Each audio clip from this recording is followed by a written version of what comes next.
नमस्ते। आज इस वीडियो को आखिर तक जरूर देखें क्योंकि मेरी गारंटी है कि ये बातें आपको कोई और नहीं बताएगा। तो आज सवाल है, क्या नए साल के पहले दिन दिलजीत दोसांझ कई सिख नेताओं को नाराज कर इसलिए प्रधानमंत्री मोदी से मिले थे ताकि अपनी फिल्म पंजाब 95 को भारत में रिलीज करा सकें? क्या बीजेपी सांसद कंगना रनौत को भारी नुकसान की आशंका के बीच जिस तरह से फिल्म इमरजेंसी को रिलीज करना पड़ा, तो क्या अब दिलजीत दोसांझ को भी यही करना होगा? और क्या सेंसर बोर्ड अब पहले से ज्यादा सख्त हो गया है और किसी कीमत पर ऐसे किसी सीन को पर्दे पर रिलीज नहीं करना चाहता जो विवाद की वजह बने? या आज का सच यह है कि सरकार भले अभिव्यक्ति की आजादी का गाना गाए, लेकिन फिल्मों के जरिए उठने वाले किसी विवाद को वो हवा नहीं देना चाहती, और फिर चाहे इसके लिए किसी भी फिल्म में कितने भी कट्स क्यों ना लगाने पड़े, और फिर चाहे प्रभावित होने वाला शख्स उनकी पार्टी का ही सांसद क्यों ना हो या दिलजीत दोसांझ जी क्यों ना हो, जिनकी तारीफ में खुद पीएम कसीदे पढ़ते हैं। पंजाबी एक्टर दिलजीत दोसांझ के फिल्म पंजाब 95 भारत में रिलीज नहीं होगी, और 2 दिन पहले खुद दिलजीत दोसांझ ने इंस्टाग्राम पर पोस्ट कर यह जानकारी दी। लेकिन ऐसा नहीं है कि फिल्म रिलीज ही नहीं होगी।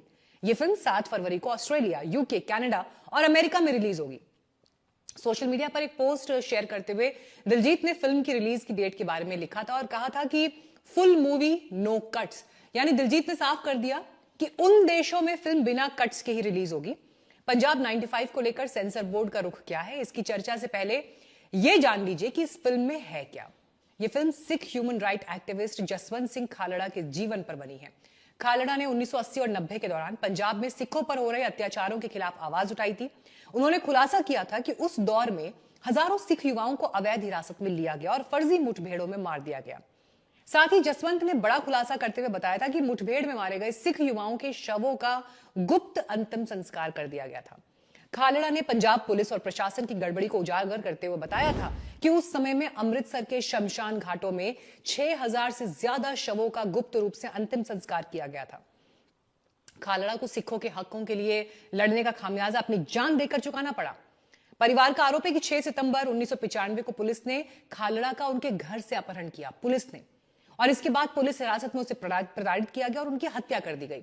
पुलिस ने इस मामले में एफआईआर भी दर्ज नहीं की, जिसके बाद जसवंत की पत्नी ने सुप्रीम कोर्ट में पिटीशन दी और कोर्ट ने सीबीआई को जांच का आदेश दिया। सीबीआई जांच में पता चला कि खालड़ा 6 सितंबर 1995 को अपने घर के बाहर गाड़ी धो रहे थे और इसी दौरान कुछ लोग आए, उन्हें साथ लेकर चले गए। बाद में पता चला कि वो पुलिस के अधिकारी थे। करीब 1.5 महीने बाद 27 अक्टूबर को जसवंत सिंह खालड़ा का शव सतलज नदी में मिला था। जांच के बाद कोर्ट ने पंजाब पुलिस के 6 अधिकारियों को इस मामले में दोषी पाया और 7 साल की सजा सुनाई। हाई कोर्ट ने 6 में से 4 आरोपियों की सजा को उम्र कैद में बदल दिया था। तो ये कहानी है खालड़ा की, और ऐसा नहीं है कि ये कहानी कोई दबी छिपी है या लोगों को मालूम नहीं है। लेकिन देखिए गजब, सेंसर बोर्ड नहीं चाहता कि फिल्म के जरिए कहानी आम लोगों तक बिल्कुल इसी तरह से पहुंचे, और ऐसे में सेंसर बोर्ड ने फिल्म मेकर्स को कहा है कि 120 कट लगाइए। सेंसर बोर्ड ने फिल्म मेकर्स को फिल्म के उन सभी सीन्स में बदलाव करने के आदेश दिए जहां पर पंजाब और तरन तारन साहिब को मेंशन किया गया है। फिल्म के टाइटल पंजाब 95 पर भी सेंसर को ऐतराज है क्योंकि साल 1995 में जसवंत सिंह खालड़ा लापता हुए थे, और ऐसे में सेंसर बोर्ड की कमेटी ने मांग रखी थी कि इस टाइटल में बदलाव किया जाए क्योंकि इससे लोगों की भावनाएं आहत हो सकती हैं। कमेटी की मांग थी कि फिल्म के मुख्य किरदार जसवंत सिंह खालड़ा का नाम भी बदलकर कुछ और रखा जाए, और इसके अलावा फिल्म से गुरबानी के सीन्स हटाए जाएं। यानी सेंसर बोर्ड चाहता है कि फिल्म एक काल्पनिक कहानी ज्यादा लगे, या सच कहें तो खुले तौर से दर्शकों के बीच ना आए। इस फिल्म को खालड़ा के परिवार की सहमति से बनाया गया, लेकिन सेंसर को इससे कोई मतलब नहीं। लेकिन सवाल पंजाब 95 का नहीं, सवाल है अभिव्यक्ति की आजादी का। और खैर सवाल यह भी है कि अभिव्यक्ति की आजादी के मामले में सरकार और समाज क्या दोनों हद से ज्यादा असहिष्णु नहीं हो रहे, और इसीलिए किसी गुट या वर्ग का विरोध सरकार को इतना डरा देता है। दोसांझ की फिल्म इसकी ताजा शिकार है, जबकि कुछ दिन पहले कंगना रनौत की फिल्म इमरजेंसी के साथ भी यही हुआ था, जब कंगना को सेंसर के दबाव में कई कट्स लगाने पड़े थे और उनकी फिल्म की रिलीज बार बार टली। इसका नुकसान कंगना को यह हुआ कि फिल्म को लेकर जो बज शुरुआत में था वो रिलीज के वक्त तक खत्म हो गया। यानी बड़ा सवाल यह है कि क्या जो एक झुंझुना बजाया जा रहा है कि आज के दौर में फिल्म मेकर्स को ज्यादा आजादी है अपने विचार रखने की, अपने विचार की फिल्म बनाने की, वो सिर्फ एक छलावा है, और सरकार अब खुद हद से ज्यादा घबराती है और डरती है और उसे अपने स्वार्थ की चिंता सताती है। यानी इमरजेंसी के वक्त सरकार को डर था कि कहीं सिख समुदाय नाराज हो जाए इमरजेंसी फिल्म तो क्या होगा, और इसका असर हरियाणा चुनाव से लेकर दिल्ली चुनाव तक जा सकता है। पंजाब 95 को लेकर भी सरकार को यही डर लग रहा है। वरना आप कल्पना कीजिए कि 90 के दशक की शुरुआत में देश में माचिस जैसी फिल्म बनी जिसे गुलजार ने डायरेक्ट किया था और उसमें भी पंजाब में आतंकवाद के दौर में निर्दोष युवाओं को मारे जाने का जिक्र था, लेकिन वो फिल्म रिलीज हुई और हिट हुई। या आप कल्पना कीजिए कि क्या आज के दौर में जाने भी दो यारों जैसी फिल्म बन सकती है, जिसका आखिरी सीन भले ही आज कल्ट हो, लेकिन ऐतिहासिक और पौराणिक किरदारों का मिलन जिस तरह से दिखाया गया, क्या वो आज संभव है? क्योंकि आज उस सीन को लेकर न जाने कितनी भावनाएं आहत हो जाएंगी। दरअसल भावनाएं आहत होना जहां संवेदनशीलता का पैमाना है, तो एक धंधा भी बन गया है कुछ लोगों के लिए।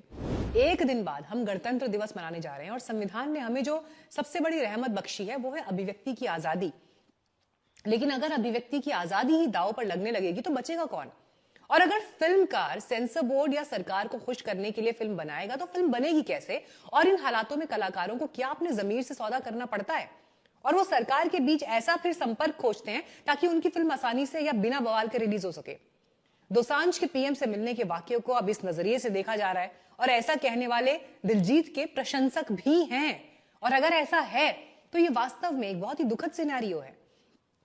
लेकिन ओवरऑल इस फिल्म को लेकर, इस फिल्म की कहानी को लेकर अब भारत में क्या होता है या रिलीज को लेकर क्या कोई सूरत हाल आगे होता है वो देखना होगा।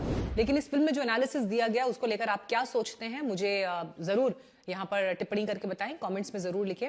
और न्यूज बीट्स को अगर आपने अभी तक सब्सक्राइब नहीं किया है तो चैनल को प्लीज सब्सक्राइब करें।